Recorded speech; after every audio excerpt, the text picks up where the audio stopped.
بسم اللہ الرحمن الرحیم۔ السلام علیکم دوستو، کیا حال ہے؟ ٹھیک ہو؟ میں آپ کے لائے ہوں ایک چھوٹی سی کہانی۔ گھومتی ہوئی پہاڑیوں کے درمیان واقع ایک پرامن گاؤں میں جنت نامی ایک نوجوان رہتا تھا۔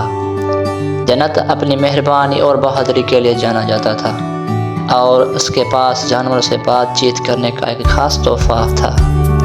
اس کا گھر گھنے جنگلوں سے بھرا ہوا تھا، جس میں گاؤں والے شاذ و نادر ہی داخل ہوتے تھے۔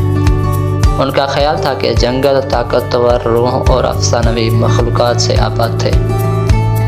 ایک دھندلی صبح جنت نے دیکھا کہ گاؤں والے بے چین ہیں۔ گاؤں کے مویشی رات کو غائب ہو رہے تھے، جس کا کوئی سراغ نہیں ملا۔ اپنے لوگوں کے لیے فکر مند جنت نے اس راز سے پردہ اٹھانے کے لیے جنگل میں جانے کا فیصلہ کیا۔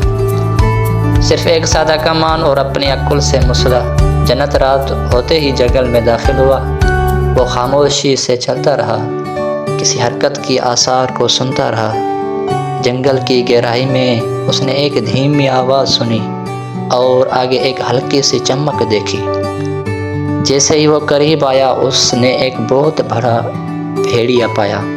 جیسا کہ اس نے دیکھا تھا، چاندنی کی روشنی میں اس کی کھال چاندنی سے چمک رہی تھی، اور اس کی آنکھیں ذہانت اور غم سے چمک رہی تھی۔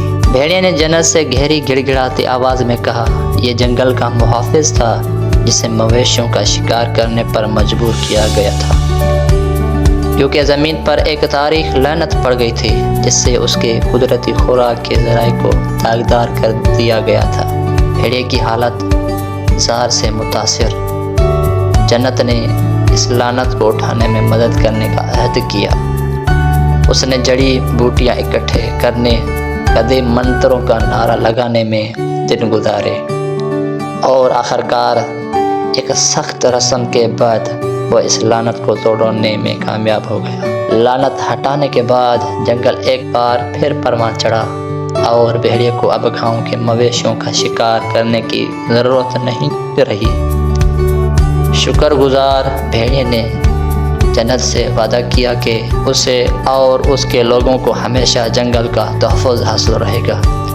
جنت ایک ہیرو کے طور پر اپنے گاؤں واپس آیا، جس میں ہمت اور جادو کی کہانیاں نسلوں تک سنائی گئی ہے۔